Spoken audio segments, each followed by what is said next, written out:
Hello friends, आज की इस नई क्लास में आपका स्वागत है। हम अध्यापक लेवल प्रथम के विद्यालय विषय के बारे में पढ़ रहे हैं और इसी कड़ी में हिंदी विषय में हमने शब्द ज्ञान का टॉपिक संज्ञा स्टार्ट किया था और इस संज्ञा शब्द के बारे में यानी कि संज्ञा टॉपिक के बारे में हम इसकी परिभाषा और इसके प्रकारों के बारे में जान लिए थे। आज हम इसके सेकंड प्रकार को पढ़ेंगे। ठीक है फ्रेंड्स, आशा करती हूँ कि आपने इसके फर्स्ट पार्ट को देख करके इसके एक भाग को आपने पढ़ लिया होगा और आज हम नेक्स्ट पार्ट को पढ़ेंगे। ठीक है फ्रेंड्स, तो चलिए फ्रेंड्स शुरू करते हैं अपनी आज की क्लास। देखिए फ्रेंड्स, हम पिछली क्लास में संज्ञा के बारे में इसकी परिभाषा देख लिए थे।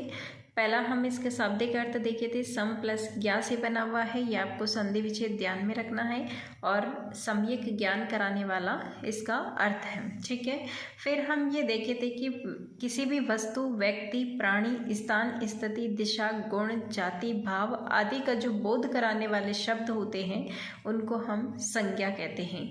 ठीक है, और इन्हीं के आधार पर इसके 3 प्रकार भी बताए गए हैं। वो है व्यक्तिवाचक संज्ञा, जातिवाचक संज्ञा और भाववाचक संज्ञा। ठीक है, इसमें से हमने व्यक्तिवाचक संज्ञा को डिस्कस कर लिया था पिछले पार्ट में। अगर आपने नहीं पढ़ा है तो आप चैनल पर प्लेलिस्ट में जाकर के संज्ञा का जो पार्ट फर्स्ट है उसको आप पढ़ सकते हो। ठीक है फ्रेंड्स, आज हम जातिवाचक संज्ञा के बारे में डिस्कस करेंगे और एक और पार्ट इसका आएगा जिसमें हम भाववाचक संज्ञा को पढ़ेंगे। ठीक है, अभी हम देखेंगे जातिवाचक संज्ञा। जिस प्रकार से हम व्यक्तिवाचक संज्ञा के अंदर हम ये देखे थे कि किस किस प्रकार से हम व्यक्तिवाचक संज्ञा को पहचान सकते हैं, ठीक उसी प्रकार आज हम जातिवाचक संज्ञा के बारे में देखेंगे। व्यक्तिवाचक संज्ञा में हमने व्यक्तियों के नाम, प्राणियों के नाम, वस्तुओं के नाम, स्थान का नाम, देशों के नाम, दिशाओं के नाम, नदियों के नाम, सागरों के नाम, पर्वतों के नाम और नगरों के नाम, समाचार पत्रों, पुस्तकों, दिन, महीनों, ग्रह, नक्षत्रों, त्योहारों आदि के नाम देखे थे और इन्हीं से हम व्यक्तिवाचक संज्ञा को पहचानते हैं। ठीक है फ्रेंड्स, ठीक इसी प्रकार जो जातिवाचक संज्ञा है वो भी पहचानने की कुछ टेक्निक्स हैं जिनको हम देखेंगे, जिनसे आप जातिवाचक संज्ञा को आसानी से समझ पाएंगे। पहले हम इसकी परिभाषा देख लेते हैं और उसके बाद हम इसकी एग्जाम्पल्स देखेंगे कि हम इसको कैसे पहचानेंगे।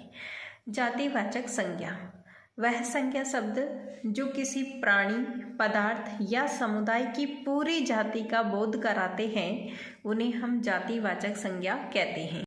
यानी ऐसे संज्ञा शब्द जो किसी प्राणी, पदार्थ या समुदाय की पूरी जाति का बोध कराते हैं उन्हें हम जातिवाचक संज्ञा कहते हैं। जातिवाचक संज्ञा शब्द किसी प्राणी विशेष या वस्तु विशेष को सूचित नहीं करते हैं अपितु उसकी संपूर्ण जाति या वर्ग के परिचायक होते हैं। जैसे मानव, अगर हम मानव जाति का नाम लें तो इसके अंदर मनुष्य, नर, नारी, आदमी, औरत, लड़का, लड़की, युवा, बालक, प्रौढ़, वृद्ध सभी आ जाएंगे। यानी इन सब को हम एक शब्द में क्या कह सकते हैं? मानव कह सकते हैं। यानी इस मानव जाति में ये सारी चीज़ें यानी ये सारे लोग आ सकते हैं। तो ये एक क्या बन गई है? जातिवाचक संज्ञा। ठीक है फ्रेंड्स, तो आपको ध्यान में रखना है कि जो पूरी जाति का बोध कराते हैं ऐसे शब्द जातिवाचक संज्ञा में आते हैं। जैसे मानव एक जाति हो गई और इसके अंदर ये सब आ जाते हैं। इसी तरह से अगर आप पशु शब्द काम में लेते हैं तो पशु के अंदर कुत्ता भी हो सकता है, बिल्ली हो सकती है, घोड़ा, गधा, गाय, बकरी, भैंस, शेर, हाथी, मवेशी सबको मिलाकर हम क्या कह सकते हैं? पशु कह सकते हैं। ठीक है, ठीक इसी प्रकार अगर आप पक्षी नाम लेते हैं या पक्षी जाति को देखें तो इसके अंदर चिड़िया, कबूतर, मोर, गिद्ध, कोयल, पंछी ये सब किस में आ जाएंगी? पक्षी में। ठीक इसी प्रकार से अगर आप जंतु नाम लेते हैं तो इसके अंदर सांप, बिच्छू, मेंढक, मच्छर, दीमक, गिलहरी ये सब जंतु इस जंतु में आ जाते हैं। ठीक है, ठीक इसी प्रकार से अगर आप वस्तुएं शब्द ले रहे हैं तो अब वस्तुओं के अंदर जितने भी चीज़ें रखी हुई है, मान लीजिए एक कमरे के अंदर पुस्तकें रखी हुई है, पंखा चल रहा है, मशीन रखी हुई है, साबुन, बिस्किट, जो भी चीज़ें रखी हुई है उन सबको आप ये कह सकते हैं वस्तुएं। ठीक है, यानी इन सबको एक वर्ड में अगर आप कहना चाहें, एक जाति के रूप में आप कहना चाहें तो क्या कहेंगे? वस्तुएं। ठीक इसी प्रकार से जैसे बहुत सारे पहाड़ दिख रहे हैं तो आप पहाड़ जो है, आप एक पहाड़ बोलेंगे तो वो पूरी जाति, यानी किसी स्थान, यानी हम पहाड़, नदी, उपवन, गांव, नगर, राष्ट्र, विद्यालय जो भी है उसको हम एक स्थान के अंदर ले सकते हैं। यानी स्थान का मतलब है कि ये कोई सा भी स्थान हो सकता है।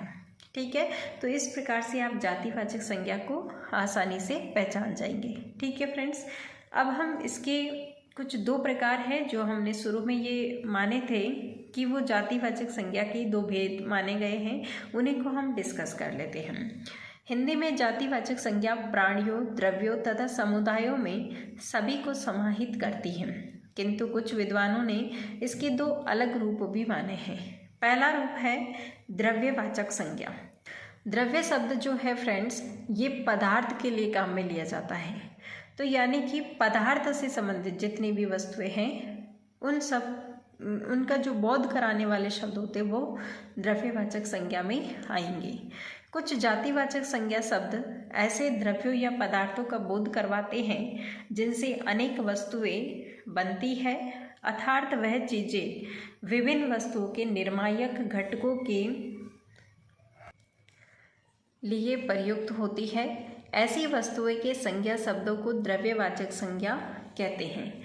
यहाँ एग्जाम्पल्स दिए हुए हैं, जैसे सोना, चांदी, तांबा, पीतल, लोहा, स्टील, लकड़ी, प्लास्टिक, बजरी, सीमेंट, चूना पत्थर, तेल, घी, दूध, चाय, चीनी, वायु, जल, ये सब किस में हैं? द्रव्यवाची संज्ञा में। ठीक है, तो यानी आपको ध्यान में रखना है कि पदार्थ ही होते हैं, लेकिन द्रव्य, इनको हम द्रव्य के रूप में देख सकते हैं, यानी पदार्थ जो होते हैं उन्हीं को हम द्रव्य भी कह सकते हैं।